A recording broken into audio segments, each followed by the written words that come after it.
புதுச்சேரி முன்னாள் முதலமைச்சர் திரு நாராயணசாமி நம்முடைய இணைப்பில் இருக்கிறார். அவரிடம் பேசுவோம். இணைப்பில் வந்தமைக்கு மிக்க நன்றி திரு நாராயணசாமி. நிச்சயமாக ஏற்றுக்கொள்ள முடியாத ஒரு சம்பவம் நிகழ்ந்திருக்கிறது. இந்த சிறுமி உயிரிழப்பு விவகாரம் பலதரப்பட்ட போராட்டங்களுக்கும் வித்துட்டு இருக்கிறத நம்மால களத்தில் பார்க்க முடிகிறதையும் நம்ம குறிப்பிட்டாக வேண்டியதாக இருக்கிறது. இந்த சூழலை தவிர்ப்பதற்கு என்ன செய்யணும்? இந்த விவகாரத்தில் உடனடியாக என்ன நடவடிக்கையை அரசு மேற்கொள்ளணும்னு நீங்க நினைக்கிறீங்க? இது ஒட்டுமொத்தமா அரசு நிர்வாகத்தினுடைய தவறு, குறிப்பாக காவல்துறையினுடைய மெத்தனத்தனம், முதலமைச்சர் மற்றும் உள்துறை அமைச்சரினுடைய கவனிக்காத ஒரு நிலை. அது மட்டும் இல்லாம புதுச்சேரி மாநிலத்தில் தொடர்ந்து நான் எதிர்கட்சிகள் சார்பில் மற்ற தலைவர்கள் எல்லாம் புதுச்சேரி கொலை நகரமாக மாறி வருகிறது, புதுச்சேரி கஞ்சா நகரமாக மாறி வருகிறது, புதுச்சேரி மாநிலத்தில் மக்களுக்கு பாதுகாப்பு இல்லை என்று தொடர்ந்து நாங்கள் வலியுறுத்தியோம். இந்த என்ஆர் காங்கிரஸ் பாஜக ஆட்சியாளர்கள் எந்த நடவடிக்கை எடுக்கல. குறிப்பா ரெஸ்டோ பார்கள் கொண்டு வந்து கும்மாளம் அடிக்கிறார்கள் புதுச்சேரி மாநிலத்தில். இரவு பகல் மக்கள் தூங்க முடியல. இப்படிப்பட்ட ஒரு அசாதாரண சூழ்நிலை புதுச்சேரி மாநிலத்தில் என்ஆர் காங்கிரஸ் பாஜக கூட்டணி ஆட்சி வந்த பிறகு நடந்து கொண்டிருக்கிறது. இதனுடைய எதிரொலி தான் புதுச்சேரியில இந்த சிறுமி ஆர்த்தி கொலை செய்யப்பட்டது, பலாத்காரம், பாலியல் பலாத்காரம் செய்து கொலை செய்யப்பட்ட சம்பவம் புதுச்சேரி மாநிலத்தை உலுக்கி இருக்கிறது. 9 வயது சிறுமி அவங்க வீட்டு பகுதியிலேயே கால்வாயில் எடுக்கப்பட்டிருக்கிறார். இது எல்லா குடும்பத்திலேயும் எல்லா தாய்மார்களையும் எல்லா குடும்பத்தில் உள்ள அப்பாக்களையும் இது மனமுருக செய்கின்ற ஒரு செயல் நடவடிக்கை. ஒரு குறிப்பா கஞ்சா போதையில இது செஞ்சதா சொல்றாங்க. இந்த கஞ்சாவை அது அனுமதிச்சது யாரு? இந்த காவல்துறையும். இந்த காவல்துறை அமைச்சர் நடவடிக்கை எடுத்திருந்தா அதை கண்ட்ரோல் பண்ணியிருக்கலாம். பலதரப்பட்ட மக்கள் அரசியல் கட்சி என்று பார்க்காமல் போராட்டம் நடத்தி கொண்டிருக்கிறார்கள்.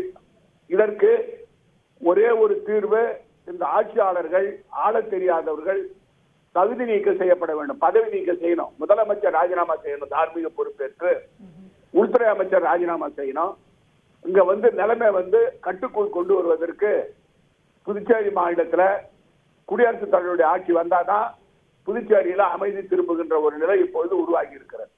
இல்லை, இப்போ இந்த விவகாரத்திலேயே அடுத்தடுத்து உடனடியாக நடவடிக்கை எடுக்கப்பட்டிருக்கு. முதல்ல கைது செய்யணும் அப்படிங்கிற ஒரு பெரிய கோரிக்கை வலுத்தது, சாலை மறியல் உள்ளிட்ட விஷயங்கள் நடந்தது. தொடர்ந்து ஒவ்வொரு நடவடிக்கையும் எடுக்கப்பட்டு வருகிறது. மேலும் இந்த விவகாரத்தில் உள்துறை அமைச்சர் தலையிட்டு நடவடிக்கை எடுக்க வேண்டும் அப்படிங்கிற கோரிக்கையும் புதுச்சேரி அரசு சார்பிலும் முதலமைச்சர் என் ரங்கசாமி சார்பிலும் வைக்கப்பட்டிருக்கிறது. இந்த விவகாரத்தில் இப்போ அடுத்து ஒரு இந்த மாதிரியான விஷயங்கள் செய்யணும் அப்படிங்கிற ஒரு விஷயம் இருக்கு இல்லையா? இப்போ அந்த ஒரு சிறுமி விவகாரத்தில் நம்ம எடுக்கிறோம் அப்படின்னா யாரோ எங்கேருந்தோ வரல, அந்த குடியிருப்புலேயே பக்கத்தில் இருக்கிறவங்க மூலமாக இது போன்ற ஒரு விஷயம் நடந்திருக்கு. அப்போ பெற்றோர்களும் இந்த விஷயத்தில் எவ்வளவு கவனமாக இருக்கணும் அப்படிங்கிற ஒரு கேள்வியும் இந்த இடத்துல எழுது இல்லையா?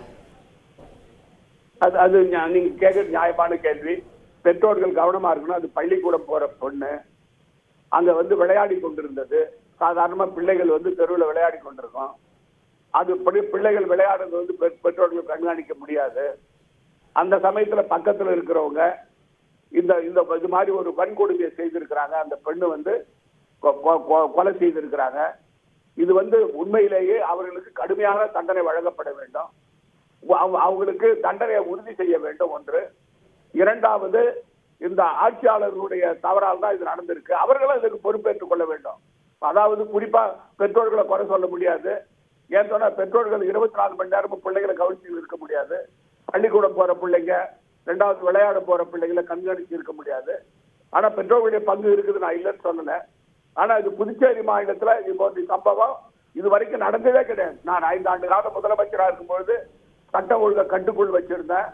அது மட்டும் இல்லாம புதுச்சேரி மாநிலத்துல ரவுடிகளை ஒழிச்சோம். மொத்தம் 31 ரவுடிகளை சிறைச்சாலையில் அடிச்சோம்.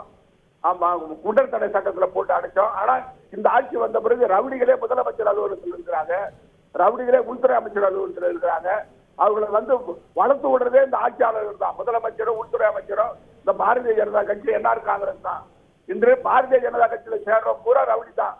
தன்னை பாதுகாத்துக் கொள்ள சேர்றான். முதல்ல இந்த பாரதிய ஜனதா கட்சி, என்ஆர் காங்கிரஸும் இந்த ரவுடிகளை சேர்க்கறதை நிறுத்திக்கணும். அதனாலதான் இவ்வளவு சம்பளம் தவறு நடக்குது. செய்திகளை உடனுக்குடன் தெரிந்து கொள்ள உடனே சப்ஸ்கிரைப் பண்ணுங்க.